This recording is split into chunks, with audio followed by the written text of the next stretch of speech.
Was a goal there coming from Remo Stars as they were able to win their match 3-0 in that encounter. Welcome you on the show, 360 Sport on Trust TV. I'm Adeni Ajishafe. We'll take you around the world of sport. There are stories trending. MPFL match day 6 just across Nigeria yesterday. We saw so many matches being played, and it was a good evening for Remo Stars. Kano Pillars, they all scored 3 goals in their encounter. At least we'll be looking at those games, and also CAF Awards nominees for men in different categories. We'll also be looking at that alongside David Oku. Good to have you, David. Yeah, my pleasure to be here. Good morning, and good morning to the viewers. Yeah, good. Let's start this story with MPFL match day 6. Remo Stars eclipse Shooting Star to go top. Kano Pillars win big in Kano. Those are the 2 biggest wins just yesterday. Well, good one for Remo Stars and good one for Kano Pillars. You look at that particular goal scored by Remo Stars. It was a derby between Remo and Shooting. Yeah, absolutely. Remo are the sensation in the Southwest these days on day. They've gotten fantastic victories at home. This season alone, they've beaten Sporting Lagos, they've beaten Rangers. They come from behind. This is Ikene. Don't play. Any team that comes in there knows they will need to work extremely hard to take even a point away from Remo Stars. I love the look about them. I love the way they go about their business. Even when they go behind, they do not panic. They keep it going smoothly, and the goals will come. They'll surely come. Fantastic one for Remo Stars. I'm not a fan of them, but I'm a fan of what the structure of the club and how it's been run and how things have been going. It's showing on the result. It's rubbing off on the result. And on the other end, a good result for Kano Pillars. I didn't see that one coming. Kano Pillars scoring that number of goals, but in the end, they gave a good account of themselves on the afternoon. A good one from Kano Pillars and Remo Stars. Let's look at the result and the scorers too.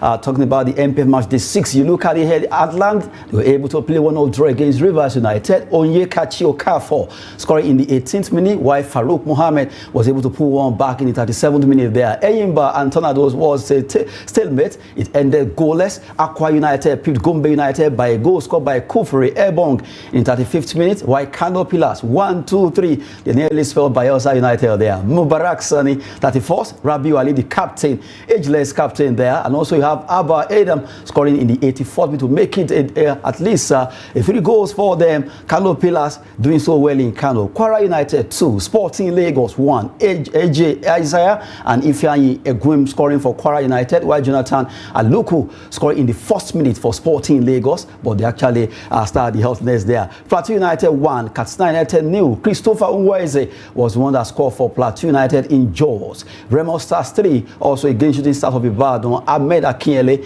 Frank Magwena scoring a penalty, while Alimi Sikiru making 3rd goal in the 64th minute, while Sunshine Stars of Akure did well by defeating Abia Warriors. Kotilov Udom Edet Ekerete who scored a brace, while Adejo Ojenugwa was actually able to score 1. You look at this result, almost all the home teams won their match, at least if you check, except for Heartland against Rivers and then Tornado against Eyimba, who actually played draw. All the other home team matches favor the home teams. Yeah, let me begin with Heartland. Already 6 games in and they are doomed, rock bottom of the table. It looks as if they've not learned from the lessons that took them back, into the 2nd tier of Nigerian football. It's difficult to go down there and come back. Again, Heartland have shown form in the 2nd tier, now back into the NPFL. They are not showing anything.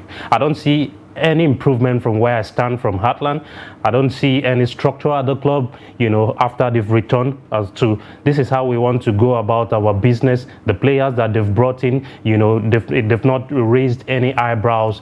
So it's a difficult situation and a pathetic one for the fans, in Imo State and Owerri. They wouldn't love to see their beloved club go down below again. But as it stands, after 6 matches, it's still early days. But even with 6 matches in, you can see where Heartland are destined for. They are doomed for it. The other game, Eyimba, good point. I thought it was a game they could have won.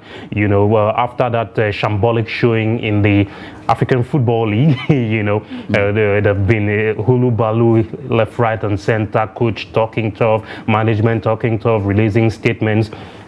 All of those things, when you put 2 and 2 together, the only thing that can bring smiles is by going onto the field and getting a victory and by performing well. But Eyimba hasn't done that. They've gotten a point away from home. Well, it's a fair result. I hope that their next encounter back home at the Aba Stadium, they can right the wrongs and try to get 3 points on the board. See, looking at that result there, you look at Sunshine Stars, they've been at least to some extent struggling, but right now they were able to win this game 2-1. That's actually to go a long way because that team needed that win and they got it. Yeah, a good result for Sunshine Stars against Warriors. Warriors gave a good account of themselves. I was surprised they ended up losing the game at the end of the day. As you can see, 99th minute goal. That was his goal, almost at the dot of time. Goodness me.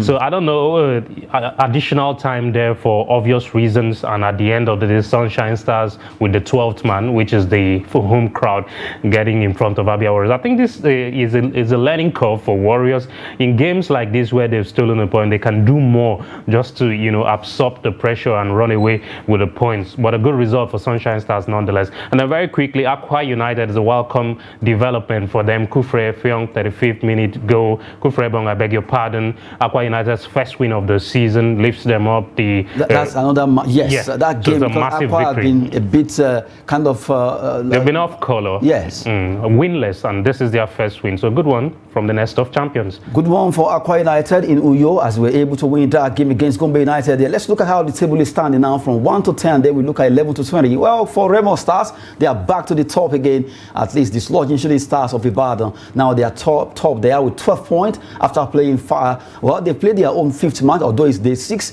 They have a goal difference of 4 after scoring 9 goals against them 5. Enugu Rangers, who are yet to play their game 6, they'll be facing Lobby Stars today. And Enugu Rangers right now, they are second with 10 points, followed by shooting stars of Ibadan. Kano Pillars, that win has actually propelled them now. They're standing 4th there.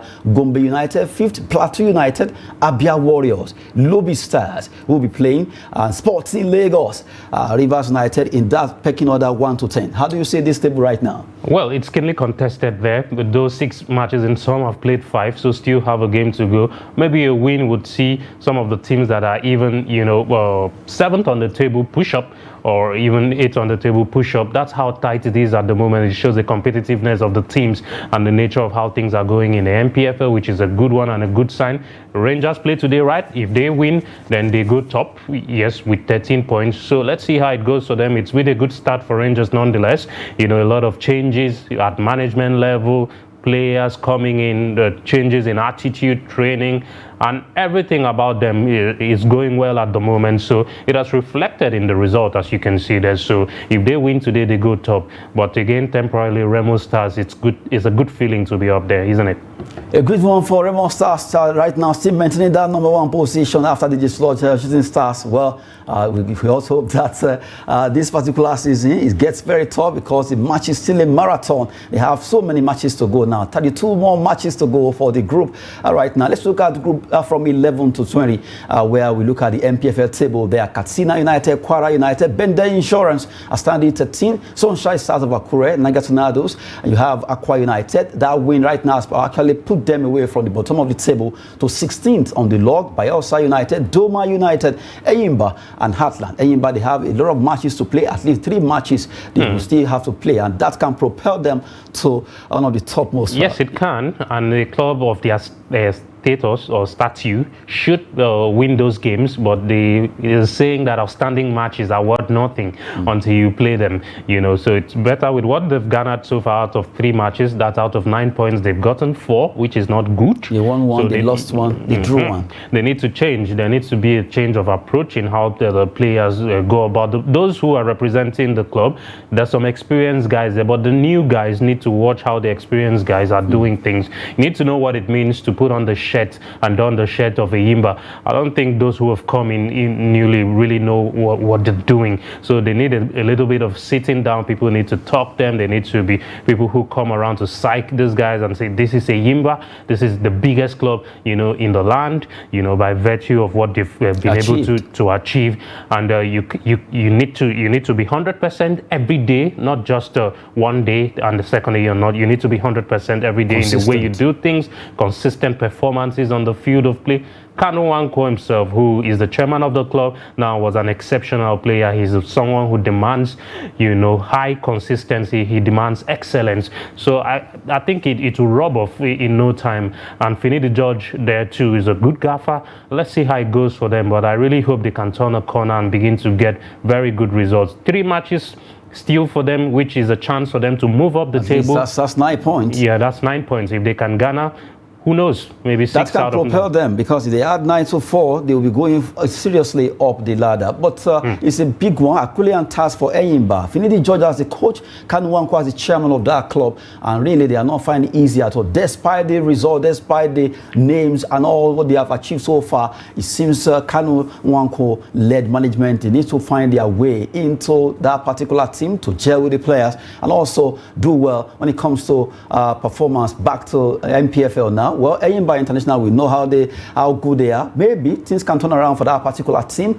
if they are able to at least get their way through the MPFL season. Well, just giving you all those results and also how the table is right now. For Remo Stars, they can still continue to roll till the end of weekend, because right now they are still topping that table. By the time March December will be coming, will they be staying there or they will be dropping? Well, that's for the players to answer and also their technical crew as we just unveil the MPFL match day 6 fixtures, rather, result and also table there. Well, a good one there. Now, let's talk about CAF. For this year's CAF Awards 2023, they roll out the men's category. Just yesterday, CAF really trying to see how they can pick the best player in different category. By 11th of December over there in Marrakesh, Morocco, they will pick the best player both for men and women, but they roll out the categories of men. Let's look at that story. CAF Awards 2023, CAF announced nominees for men's category. Well, quickly let's look at the list there while we're looking at it. About almost 30 players being rolled out there. From the way it is, we have Riyad Mahrez of Algeria is making that list. Mr. Abubakar of Cameroon, Besiktas, and you have Ibrahim Sangare, Seko Fofana, Festin Mayele, Mahmoud Abdul Karaba of Egypt. We also have Mohamed Abdulrahman, who is actually from Iran, who plays for Al Ahly. Let's continue to look at what's happening there. Mohamed El Shanawi for Al Ahly and Egypt. Mohamed Salah of Egypt. Mohamed Kudus of Ghana, who plays for West Ham United. Thomas Partey. You have Sal Gurasi. Well, a fantastic player for Stuttgart. He has really been doing so well for Stuttgart. Bissouma of Mali. Ashraf Hakimi, as in Unahi, Hakim Ziyech of Morocco and Galatasaray, Sofiane Amrabat. You have Yaya Jabren, Yassin Bono, the goalkeeper of Morocco. You have Youssef Enesri, Peter Shalulile of Namibia, who plays for Mamelodi Sundowns of South Africa. You have Victor Osimhen and Sadio Mane, Pape Matar Pasitao, and not forgetting Mohamed Al Ben Rodain of Tunisia and Ferencvaros of Hungary. Looking at these 30 listed players, it's obvious that someone is standing out here. Yeah, absolutely. The gap is so wide. It's so big and massive. You look at the players that did appear for Morocco at the World Cup and you say, okay, maybe one or two. It was a team performance and they did well. Sofiane Amrabat, Ashraf Hakimi, then you look at Algeria's Riyad Mahrez, Manchester City treble, but he was a bit part player in Man City's run to winning the treble.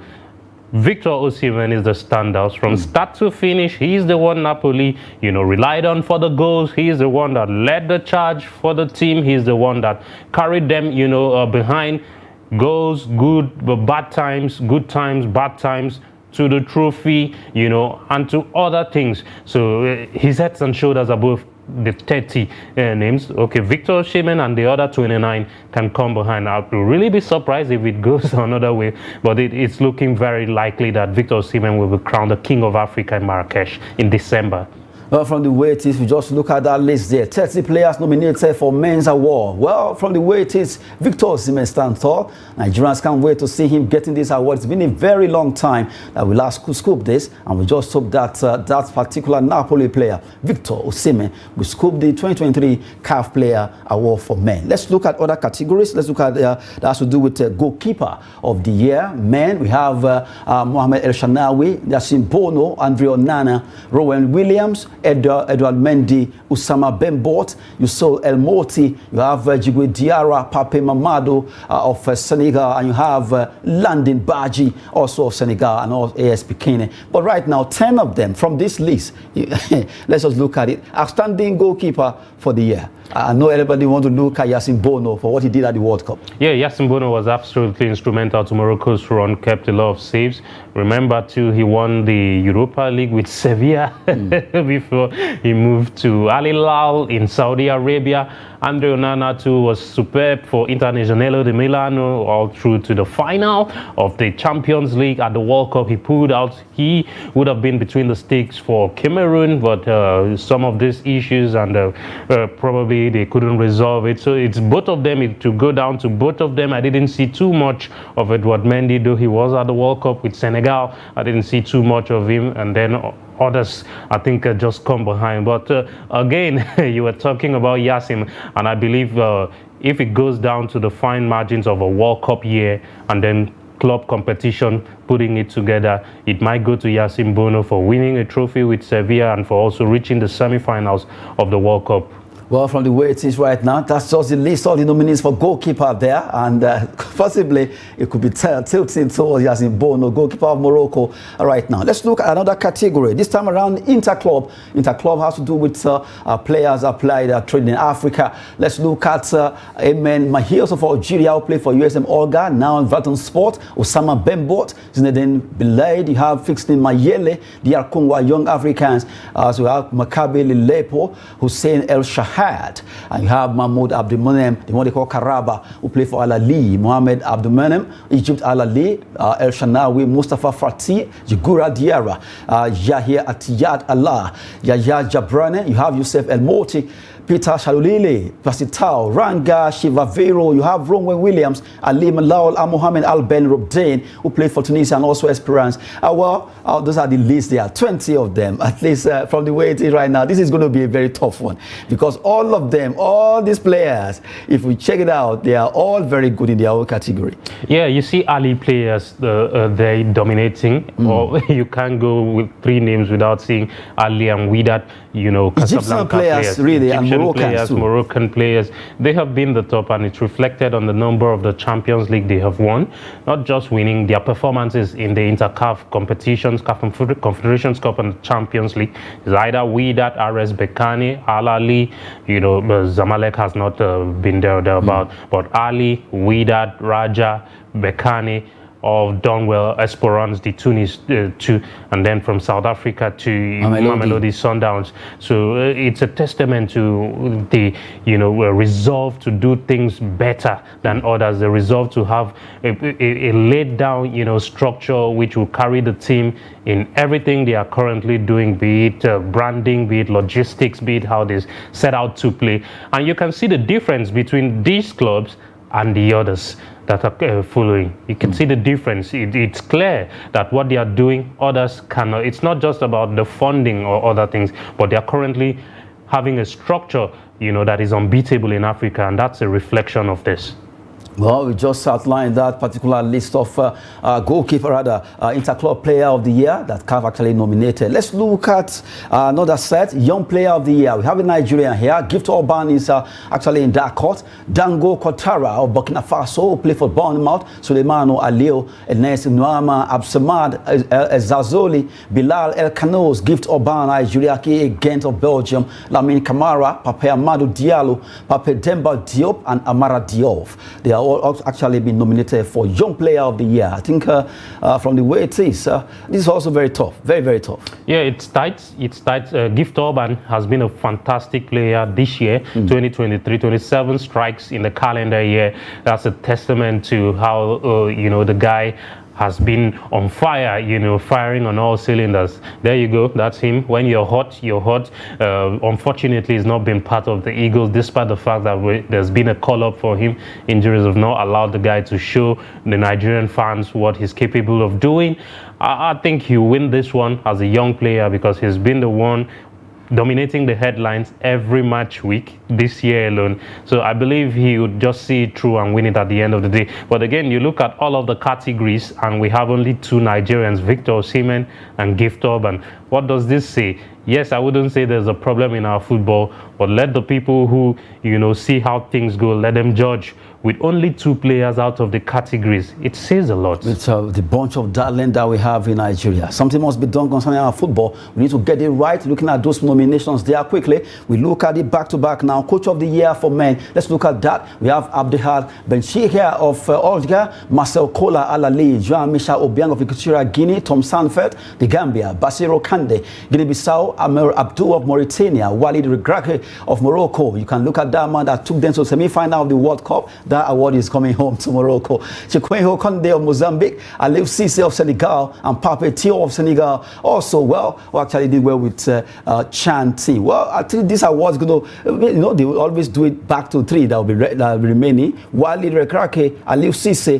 Pape Tio. Watch out for those 3. Let's look at other categories before we wrap up the show. National Team of the Year. We also have that on the log there. National Team of the Year for men. Cape Verde, the Gambia, Guinea-Bissau, Equatorial Guinea, Mauritania, Morocco, Mozambique, Namibia, Senegal, and Tanzania. You look at that also, Nigeria missing. And the last one says Club of the Year for men. We have Sierra Belouizdad of Algeria, USM Olga, Asec Mimosa of Cote d'Ivoire, Al Ahly of Egypt, Raja Club Athletic of Morocco, Wydad Athletic Club of Morocco, Mamelodi Sundowns of South Africa, Maromo Gallant of South Africa. You have Experience du Tunis of Tunisia, and Young Africans of Tanzania. Look at this, like we mentioned.